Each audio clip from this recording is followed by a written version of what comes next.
In this video, I'm going to show you how to fix Windows plus Shift plus S shortcut not working in Windows 11.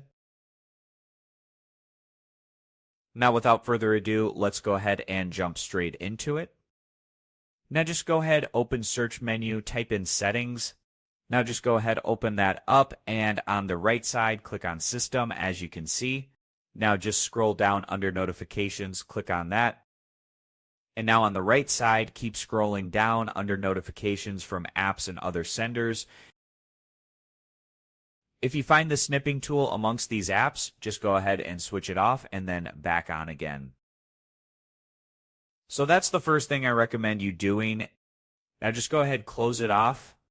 And the second thing you need to do, just go ahead on the search menu, just type in print screen, as you can see now.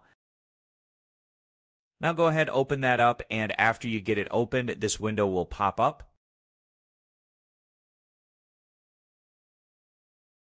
And now you just have to make sure that use the print screen key to open screen capture is turned on, as you can see.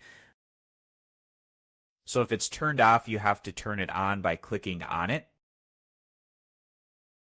And that was a pretty quick process video.